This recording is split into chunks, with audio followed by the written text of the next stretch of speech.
Hello, everyone. This is your host, Akhil Jabbar, and welcome back to another episode of SaaS District. In today's episode, we'll be talking about the current VC stage investment market and some key metrics to pay attention to post-COVID for SaaS founders. Today, we have our special guest, Cindy Padnos, joining us. Cindy is an innovator and an advocate for all things entrepreneurial. She is a founder, both of a VC-backed tech startup and now a VC firm, with a passion for enabling experimentation that can lead to the discovery of new business models and unique points of leverage. Cindy bleeds B2B enterprise tech, being labeled as the queen of B2B and a place at the table with the top institutional investors in that category. Cindy has been working with the enterprise tech startups for more than 20 years, from founder, operating executive, advisor, and investor. She founded Illuminate Ventures in 2009, which is a seed stage and early stage venture capital firm that invests exclusively in enterprise cloud and mobile software companies. Illuminate seeks entrepreneurs that are reinventing the enterprise with products that deliver dramatic productivity and decision-making improvements while leveraging better, faster, cheaper cloud technologies and innovative business models. Their sweet spot is as a lead or co-lead of startups' first institutional round with financing, and their team is made up of experienced investors with prior operational success, complemented by a world-class 40-plus member business advisory council. Some early-stage investments include companies such as Jacoby, CafeX Communications, Bedrock Analytics, Bright Edge, Content Stack, and among many, many others. So welcome, Cindy. Really glad to have you on today. Thank you. It's a pleasure to be here. Hopefully that was a good introduction. That was an astounding introduction. Thank you. No worries. So prior to your investing career, you led several successful venture-backed entrepreneurial efforts and was the founder and CEO of Vivant. Hopefully I'm saying that correctly, which is now part of Oracle. Can you share with our audience what's your background with SaaS, from launching and leading Vivant, from raising VC capital up until acquisition by Evolve Software, which I think later became part of Oracle? Yeah. So Vivant, that's the way one would pronounce it because it's a French word, means alive or living in French. And the reason we chose that name, it's a long story, but the short version is that it was a procurement application for what we've then focused on as, we said, services procurement. But what that really meant was procurement of contract labor. So it was people, it was alive and living things that you were procuring. And the reason I mention it and the company name is your question about SaaS. So we started that company in 1998, late 1998, I think it was October. And I remember our move-in day, we had orange and black T-shirts for Halloween. And we adopted those as the color of our colors of our firm as well. It just seemed propitious. And in any case, that company was a very, very early SaaS software company, meaning it existed before the public cloud. We decided to create a multi-tenant architecture and deliver the product as a subscription revenue model service, but we didn't have cloud computing. AWS hadn't launched yet, and so we had to buy all the servers, buy all the Oracle database licenses, and host the darn thing at Rackspace. So it cost a lot of money. We still had to have all the skills you might have to run your own server farm and everything else. And we were only getting the smaller revenue streams that you normally get from a subscription service, not the big upfront, what had been the traditional, license fees that were a one-time larger license. That was a hard transition to go through. But we felt very strongly, and I certainly did as a CEO, about the value of recurring revenue. And I had been in too many companies at that point where I saw that every quarter it was traumatic. I don't know how else to put it, whether you would either make or break the quarter based perhaps on one transaction. Mm-hmm. And that wasn't the kind of company I wanted to run. I also firmly believed in the idea that customers should have a voice. And they should have the opportunity to tell you they liked your product or they didn't every year. And that just wasn't true with traditional enterprise software licenses. People paid $1 million or more, frequently more, upfront. And then we had this concept back then. The word probably doesn't even exist anymore, at least isn't used, of shelfware. Mm-hmm. Have you heard of it? Shelfware? That's software that's never used, that you paid for, you bought, you have a right to use, but you never use. So it's sitting on the shelf somewhere was kind of concept. And it really was, because back then they sent out CDs and you had to install it and all the rest. So my involvement with SaaS is all the way from that time to where we are today.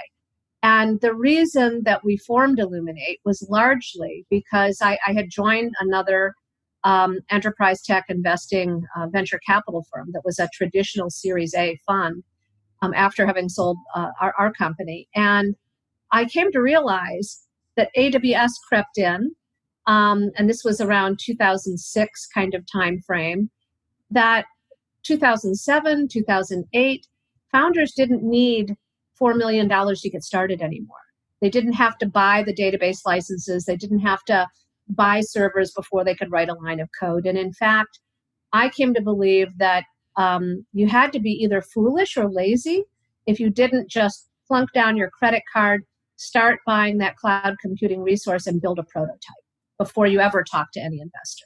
Mm-hmm. And that's when I realized there was a real market opportunity for the kind of investing that we do today.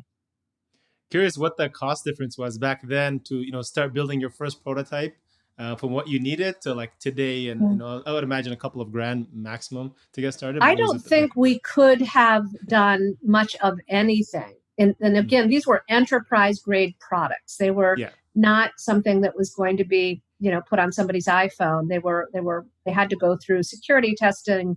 You had to have single sign-on. You had to have all of those things. I don't think we could have really built anything without a couple of $1 million in the bank. Wow. I mean, the Oracle database license alone was hundreds of thousands of dollars. Okay. Just getting a license, and they didn't have programs like AWS and Google and Microsoft Azure have today, where any of our portfolio founders receive hundreds of thousands of dollars of free cloud computing when they're first getting started. Free, right? Exactly. No credit card, no nothing, right? Nothing like that existed then. Nothing was free. Wow. So we live in a good time to be in the SaaS industry. almost every founder or CEO, their dream or hope when first launching a startup is to get acquired at some point by a big corporation. Mm-hmm. I'm assuming that you had some vision at your point when you started. Can you describe that moment of how your life changed or how you felt, if there was any key things you remember after the acquisition by Evolve and then became Oracle? After or before or during? I mean, I'll say this. I mean, I don't know that most founders go in assuming they're going to be acquired. Most of the founders I talk to want to go public.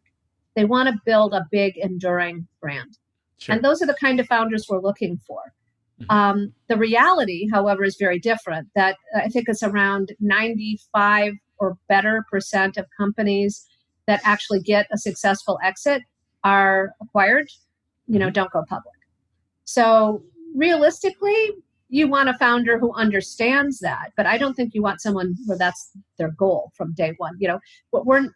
And there are angel investors and others who would be perfectly happy with, 2 years, 3x return on their funds, quick exit, that can be fine, but it's not what we're looking for venture style returns. So I frankly was not delighted to have to sell our company. And we had more than one offer on the table. We had a term sheet from PeopleSoft, if you remember them. That was before they were acquired, right? And we were in conversations with SAP, and we had the term sheet as well from Evolve. And yet the only reason we were serious about being acquired is the timing. You have to remember that this was in January of 2001, and the world was falling apart around us. Mm-hmm. Our lead investor was an extremely well-known firm, but they were primarily well-known because they were relatively new. They were primarily well-known because they had actually gone public themselves. A very unusual thing. They were what's called a business development corp, a BDC. It's a firm called Internet Capital Group. And along with all of the rest of the market, their stock was tanking, which meant everyone knew that they were going to be hard-pressed to be able to raise any new capital and to be able to deploy follow-on capital into their existing portfolio. So not such a good place to be for us. It was honestly, it was kind of like having a boat anchor around your neck because every other investor knew that your lead investor probably couldn't participate in the next round. Okay, that was a tough place to be. The really good news was we had built something of value. We had a product that was going to be useful to a broad set of constituents and that integrated very nicely and importantly into the whole stack of an ERP system.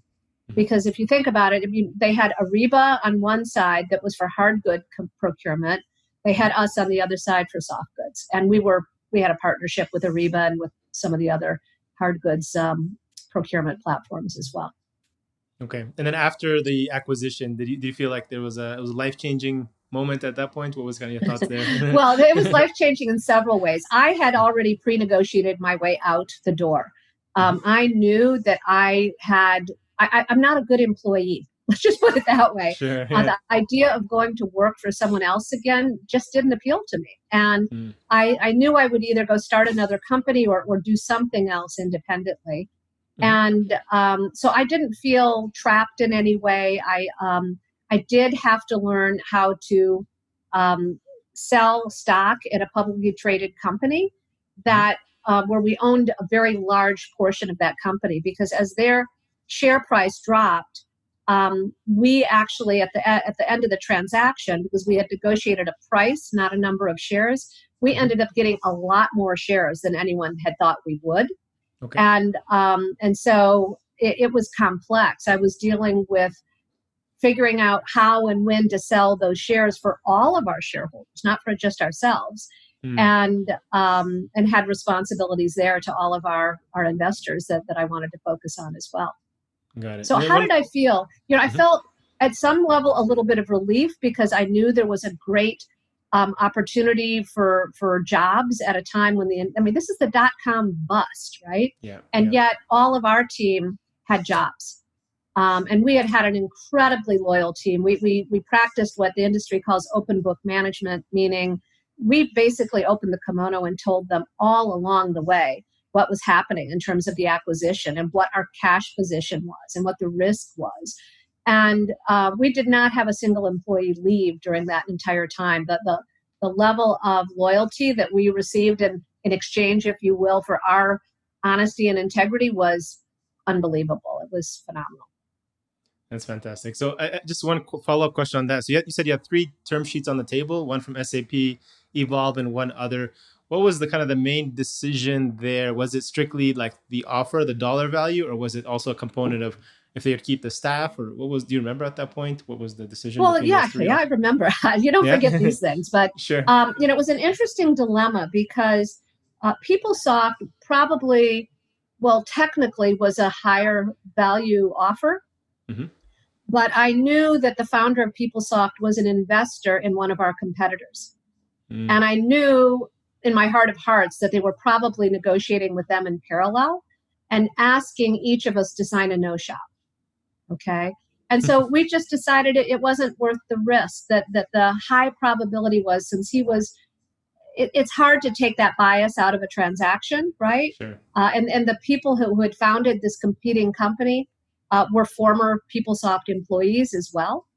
And we just kind of looked at that and said, this isn't, and I outright with their M&A team, with their corp dev team, I asked them, can you assure me you're not signing a term sheet in parallel with them? And I got dead silence. Okay, so that was your answer? Yeah. Yeah. And SAP was just slow. It's that simple. It could have been more interesting, potentially, I suppose, but we had 2 things in hand. We had brought in an investment banker, but that we brought in the banker to help us negotiate terms, which was really to our good fortune. One of our investors was American Express Ventures, and they had recommended a small boutique investment bank that helped us with the transaction, and that was super helpful. Very cool. So that was in 2001, and then now in 2009, you said you were working at another firm prior to this. What was the motivation behind and decision behind starting Illuminate Ventures.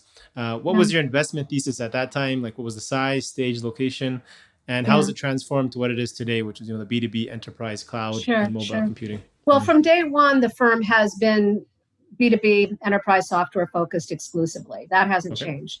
Nor has our geographic focus, meaning we invest across North America. We've never been one of these firms that only invests in Silicon Valley.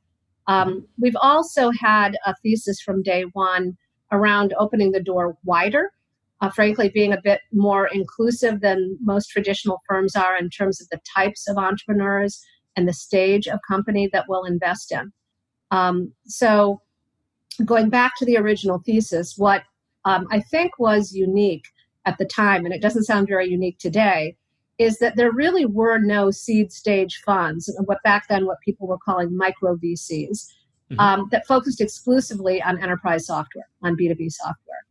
Most of the founders of these micro VC funds had come out of places like Google, had a big exit, and were focused on the consumer internet world.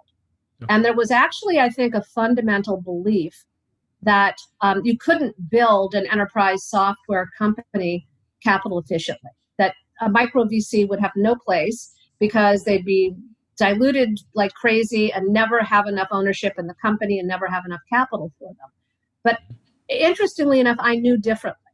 And I knew it because of that company I had founded pre-public cloud. But there were two elements. It wasn't just that the technology had changed and it was so much less costly to start a business because of the public cloud. What had also changed dramatically that most people didn't recognize was the entire world of inside selling that was enabled because of all of the marketing automation tools. So Marketo, Eloqua, Responses, all of those products had never existed back in that old enterprise software world and did. And all of a sudden, we saw portfolio companies at that firm I was already with doing all of their sales with inside salespeople, which cost probably easily 1/4 the cost of a traditional field sales rep. So they were hiring $40,000 and $50,000 a year. Now, mind you, this is 2006 dollars. We're many years after that, but they were hiring those for $40,000 and $50,000 a year, selling $50,000 to $100,000 annual recurring revenue contracts. And your traditional enterprise software rep who, feet on the street, carries his briefcase around, or her, they were $250,000 minimum, even then. And so what I saw was that the economics of selling in the B2B world were dramatically changing. And maybe a third component. Because of that, because prices were a fraction of what they had been in the enterprise world, the market opened up much wider as well. We could suddenly start selling the same kinds of products to mid-market companies, even to SMBs in some cases, versus just those, giant enterprise software, Fortune 500 kind of companies. So I just fundamentally believed that there was a value proposition for an enterprise-only focused fund. That was number one. Behind that, very candidly, I also, as a woman founder and CEO, knew that there was this burgeoning number of women entrepreneurs that were really being under-targeted, that didn't have the same access to venture capital that their male peers did.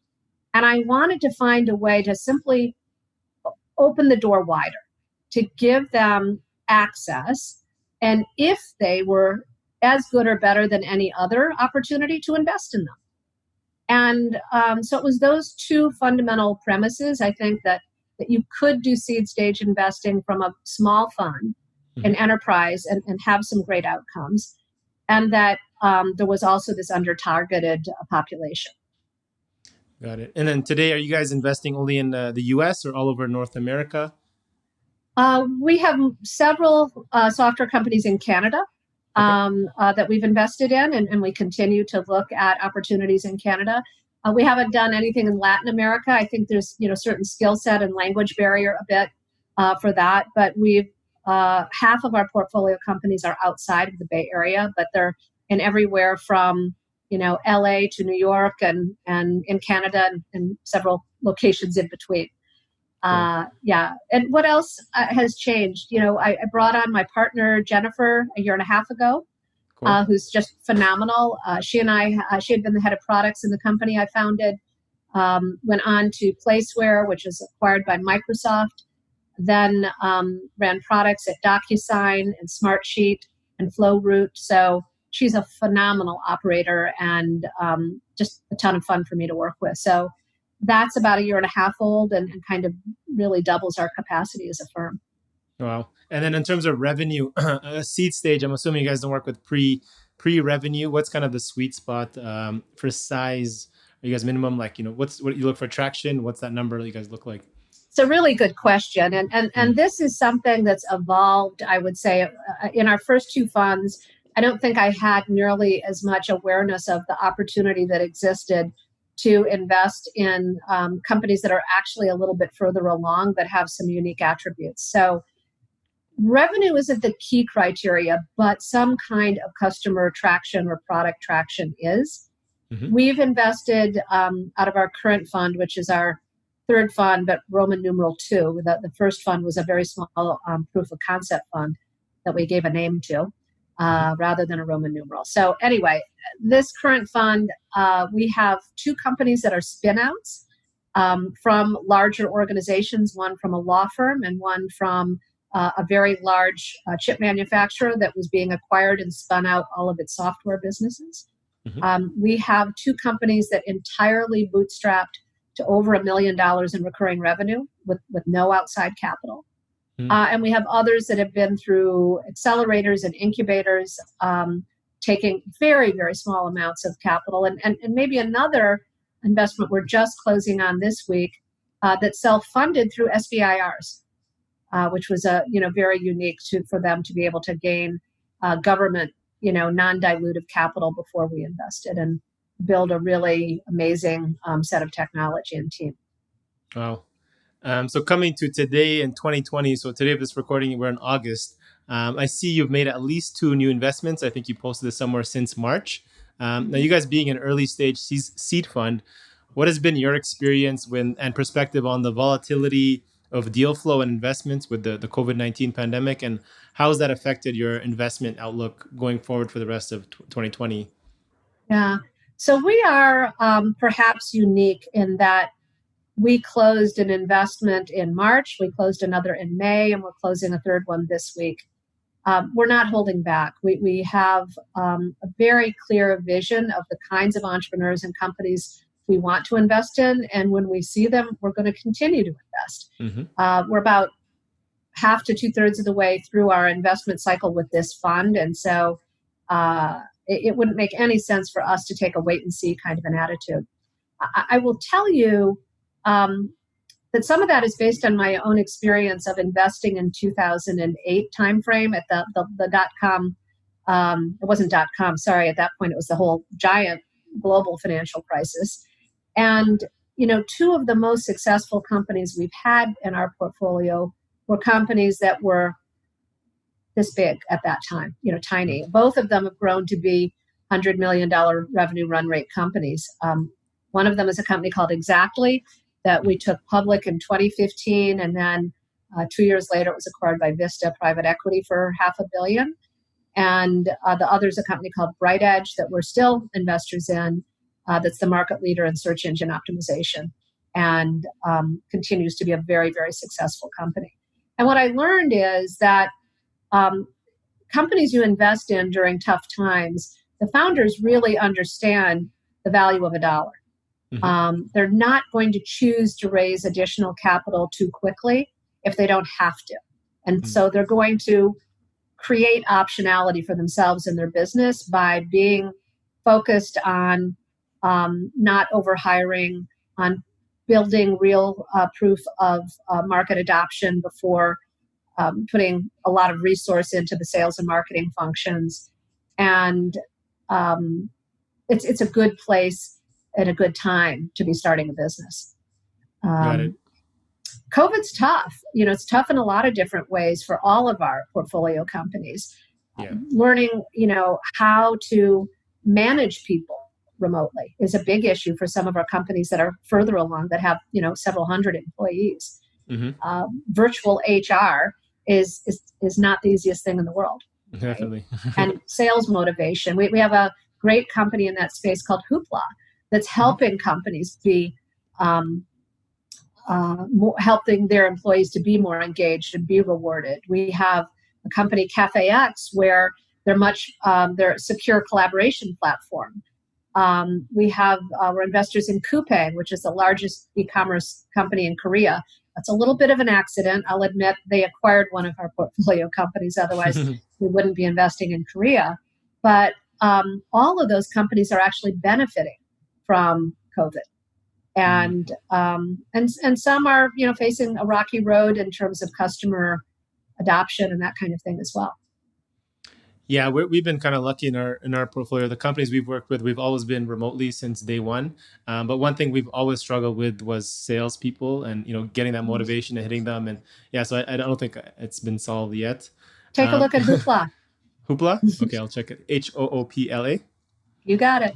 Okay, perfect. We'll make a note of that in the show notes. On the enterprise side, though, kind of because that's where you guys focus is, has the decision making to buy software, renew, slow down in the Bay Area, or has there just been a change on their focus to looking for more specific solutions to deal with these changes, such as HR, sales, and whatnot, and remote work? You mean have our portfolio company decisions slowed down, or have their customer decisions slowed down? Their customer decisions.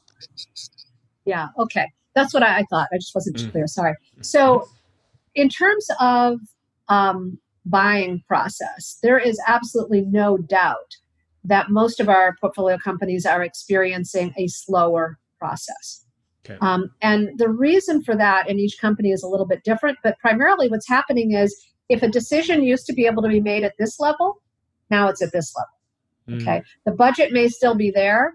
The decision to buy may still be, happening. But when you've got where it used to perhaps be a department head decision, it may now be the CMO or the CTO. Where it used to be the CMO decision, it may now be the CFO or the CEO or even the board. And we have experienced that in several of our portfolio companies. Now, they're pretty smart, our founders, I'm happy to say. And what they've done very successfully in many cases is pivot their focus of their target customer into sectors that they know are expanding and accelerating because of COVID. So, if you're selling SEO, as an example, I hope you're not spending a lot of time trying to sell to United Airlines. On the other hand, there are lots of different products and services out there that are accelerating because of COVID. Healthcare, as an example, telemedicine, there are all sorts of other areas where the demand for SEO is increasing. The search volume is increasing dramatically in certain areas. And that's just one example of a company who's just been very, very smart about retargeting their sales efforts. And I would say every one of our portfolio companies has been able to do that to some degree.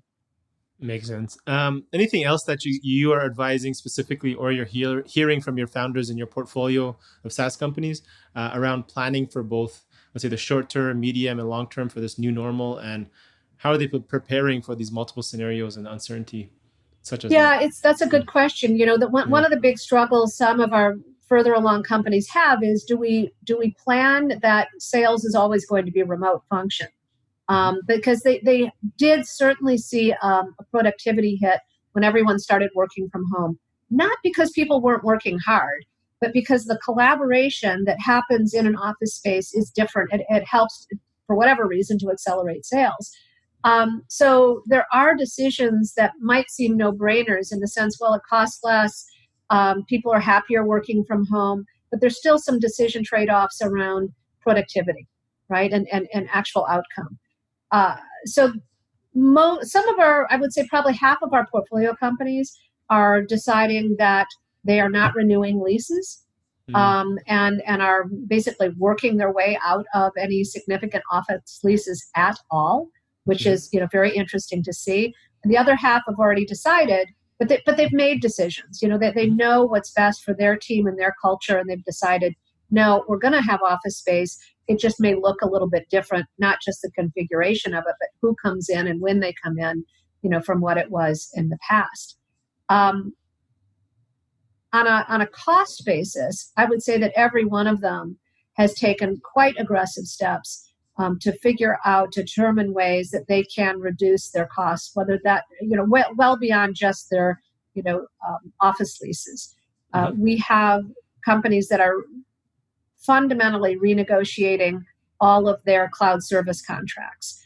That's especially our further along companies that spend, quite a bit of money on that function. We have others that have identified ways that they can actually stretch out payments over time. Certainly their customers are asking for that as well. Many of them did take advantage of some of the government stimulus kind of, capital that was available, and payroll tax, delays and those kinds of things, which helps from a short-term perspective. But I think longer term, they're not weighted. They're actually fairly aggressively identifying what they believe is their differentiated strategy right now, and moving forward to implement that. They're hiring in some cases very strategically because they can find talent right now that they don't think will be as easy to find 6 months or a year from now as well. That's a good point. That's a really good point. Yeah. Besides the capital support that Illuminate provides, so that's obviously super important. What are some other underrated resources that you share with startups or you advise that they can leverage to grow their business?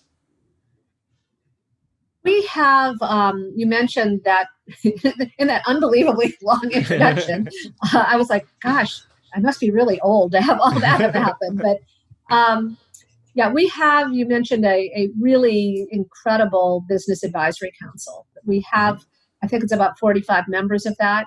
Some of those folks have been members of our advisory council all the way from when I was actually originally planning to launch the firm, which was that 2009 timeframe. We raised our first fund in 2011.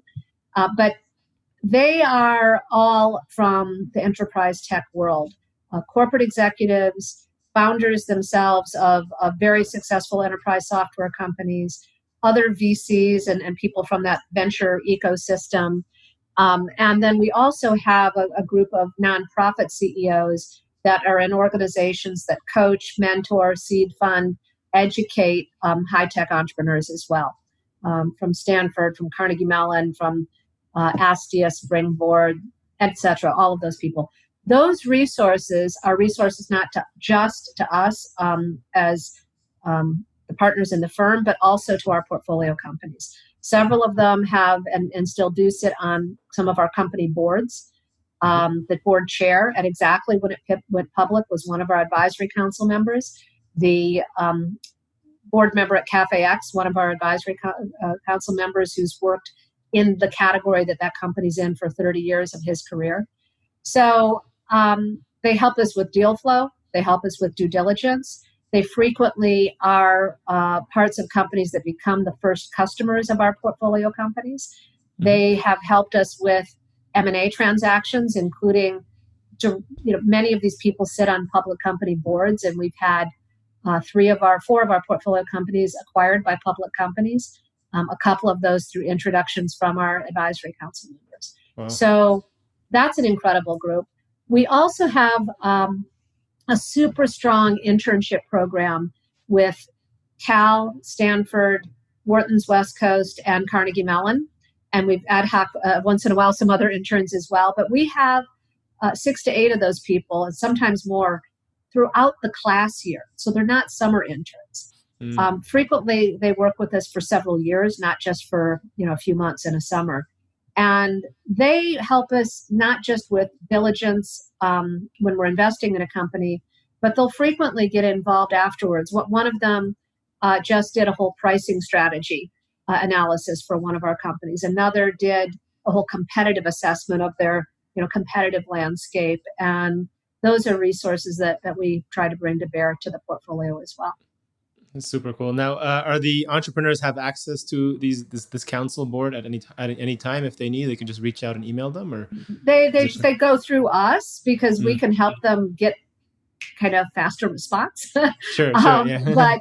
But yeah, they do. I mean, we have an entire list that we share with them Mhm. of these people's backgrounds and, including their history. I mean, we have people who've been the CMO of Unum right now, who was the prior CMO and CFO of the Windows division of Microsoft. We have the prior head of corporate strategy of IBM, who sits on 3 public company boards right now. We have an incredible group of people. Wow. I mean, people like Ken Goldman, who's been CFO of Yahoo, Sybase, Fortinet. I don't even know how many other companies that are there. These are phenomenal advisors, and we don't ask a lot of them, to be honest. Mm-hmm. We Okay. don't need to. So when we do ask for their help, they are super responsive. Nice. So we have a couple of unofficial advisors. Did you guys do that? Set that up from day one, or was this something you did over time? And do you suggest moving to that official advisory board? And that's something we're considering. I'm just trying to think what the value is at what point. Yeah. So I started this from day one of the firm. In fact, it was in place before we had a fund. I think we started with about 10 people. And so it's obviously grown over time. We've had almost zero attrition. We've had a couple people who left because they retired or because one of them joined another firm and said, I think it might be a conflict of interest. And we were like, great, no problem. But it definitely has evolved over time. We don't recruit for it anymore. We sometimes get a referral from someone that was like, oh my gosh, we can't say no. This would be just such a phenomenal person. I think we've added 4 people in the last 2 years. And, they're just incredible people. But we've built that board to be incredibly diverse as well. So if you look at it, it is more than 50% women. Sure. And yet these are some of the most successful people in high tech in the world. And we have Latino members, we have Asian members, we have Black members, we have a very diverse advisory council, and that's very intentional. So the reason I started it, to be honest, is because I had in the company I have founded an advisory council. And when I set that up, we had people like Michael Stonebreaker who were willing to be advisors. And many people might not know Michael, but he was literally the founder of the relational database system. Okay. He was the guy who invented Postgres and Ingress and SQL while he was, I think, a PhD and professor at Berkeley, and then founded the company that was one of the earliest database software companies, Ingress. He wasn't an advisor to me. He was an advisor to our CTO, right?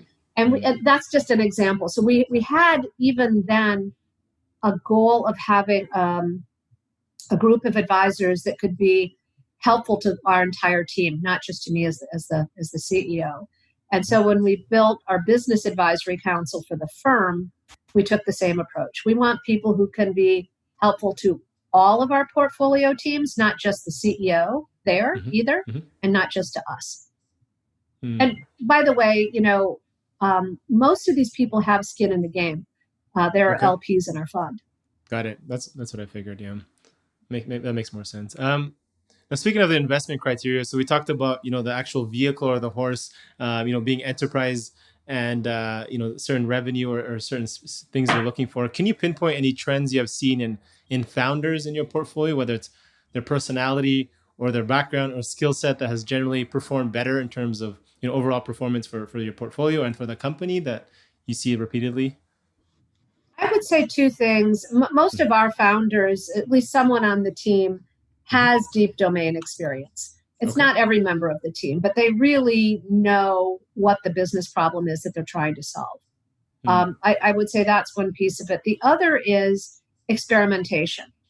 Those founders who do a great deal of customer data gathering and market intelligence while they're building the product, rather than after the fact, going out and trying to validate it after they've built something, are for sure more likely to be successful.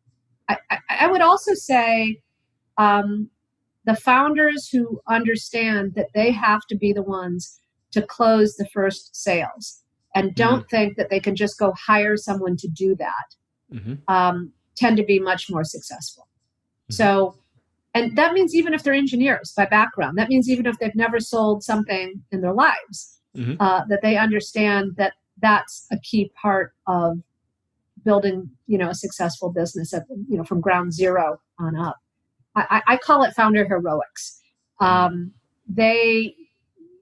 some of our best companies had founders who were really good at sales too. I mean, Chris Cabrera, who's the founder and CEO of Exactly, could probably be one of these guys who knows how to sell snow to Eskimos. Okay, so it makes sense. So sales, some kind of sales skills, at least early on, so that they believe in the product and get customer validation in person, and then the analytics and intelligence to be able to gather data. And the domain knowledge. Domain knowledge, yeah. So, I mean, prior to that, before gathering that information, you're at such an early stage when you're making investment, you probably have very little data to make that decision. What else is kind of your personal criteria you're looking for in a winning startup to invest in prior to knowing that information? Yeah. Well, I can say this without any hesitation. It is all about the people. Okay. All about the people. If you don't have that check mark first, don't bother with the rest. Our best companies are companies I've worked with for 10 and 11 years. Okay. They're not overnight successes. That's not normal in the B2B world that you go from, it can happen in the consumer internet world. I don't know companies where that happens in the B2B world, right? Right. Yeah. And so you have to plan that you're going to work with these people for an extended period of time. There has to be respect, mutual respect. There has to be mutual trust. It's just super important that you have those things and don't try to make up for it with, but it's such a big market. But they're so smart. But they've got, these 3 great customers. Those are all really important too. But they come after, are these people we respect and trust and we believe they have the leadership skills to attract really great talent to join them. Makes sense. I'm just going to flip that question a little bit. What is the most common reason why you would turn down an offer to invest in an enterprise SaaS company? Boy, you know what? I hate to say this answer, but there are so many reasons. I don't think there's one. And I think if my partner, Jennifer, and other people I've worked with who come into venture for the first time have any one surprise, the surprise is how many reasons there can be to say no. We look at about 1,000 companies a year that meet our overall criteria, and we invest in about 4 a year. Okay. Now, we don't do a deep dive into 1,000 companies, obviously, but and I'm sure for you, it's similar. I mean, it's sorting the wheat from the chaff is super important. But I can't tell you how many companies I've seen where the cap table is messed up even before they raise their first true outside round of funding, because they've done like 6 different angel rounds and they're all crazy, and the earlier investors all think they have all sorts of rights that early investors shouldn't have, and things like that. We've seen many. More than I'd like to say, because I feel sad about those. I'm like, oh my gosh, this founder, that this has got to get cleaned up, if they're going to have any success. And sometimes we've been the ones who've helped them do that. Many times, we'll look at it and just not think it's possible. Yeah, I mean, the other thing that we would not do in the past, but even more so today, is do an investment round where the founder thinks they really want to just raise 6 months or 9 months of runway and then go raise their next round, because that puts too much risk in. You just, at this stage of a business, you need 15, 18 months of runway. Now, I would say even 2 years, where you don't have to, you're not forced to go raise more capital. You can if you choose, but you don't have to. Makes sense. And maybe the third thing we don't do is we just don't do these things that people call club or party rounds, where 8 or 10 or more investors all write small checks and nobody really is leading. Nobody's really got any governance or real skin in the game. We like to do rounds with, a very few number of co-investors who are like-minded and putting in, what equates to a substantial commitment from their funds. Got it. And what's kind of your minimum check size, if you can share? If not, we can skip it. So we kind of have two strategies. We're typically writing a check of $750 to $1 million, but there are a very small handful of transactions that we'll do even earlier that we'll write a $250K check for. But those are typically investments where we think we may come in and potentially lead the next round. Got it. Makes sense. Cool. Cindy, last question. What are you most excited or curious about at the moment, and where do you plan to focus your efforts for the second half of 2020? Well, I think anybody who invests in the enterprise space and doesn't believe that the world has changed permanently because of COVID is just kind of missing things. So, we invest in what people like to call the future of work. But future of work includes the whole Industry 4.0 area. And there's a huge amount happening there to enable automation and to leverage AI and machine learning in particular to improve, it's kind of like the way I thought about the cloud in the past: better, faster, cheaper, right? And that's being applied across basically every kind of functionality you can imagine. We have two companies in the video analytics space. They do entirely different things, but both of them are leveraging AI to do what they do in ways that literally couldn't have been done in the past because of the vast volumes of data that both they need and that is available. So the application of machine learning to solve problems better, faster, cheaper, the ability to do that in production and operational environments, not just in, I don't know, I guess I would call it science labs, really making it truly operational. There is so much opportunity in that area, from security to the operational platforms themselves to the different types of engines to support that. It's a super interesting area. That's awesome. Yeah, it's funny you mentioned the future of work. We had Gary Swart. I think he was he's a partner at Polaris Partners. He was on our podcast a couple episodes, so you guys should check that out if you're interested in that. Yeah. How can our audience get in touch with you if they're looking to just connect or possibly even pitch their startup to Illuminate?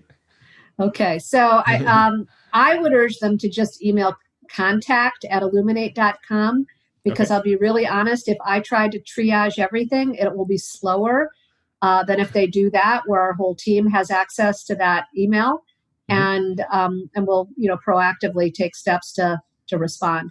So if it's not me, it might be my partner Jennifer, it might be media on our team, there are others as well, but we try literally to respond to every contact that we receive. Nice. That's very nice of you. Thank you so much, Cindy. This was great. I highly appreciate it. And my pleasure. Thanks for inviting me. Thank you all for watching this episode and joining SaaS District today. Don't forget to like, subscribe, and hit the bell for future episodes where we interview top leaders in the SaaS industry. If you're a SaaS company looking to grow and unlock the true value of your business, get in touch with us at Horizon Capital, and myself or one of our consultants will provide a free assessment to help you get there and hit your goals. If you have any feedback or suggestions for this podcast, please comment down below and help us improve our content for you all. Thanks again, and see you on the next one.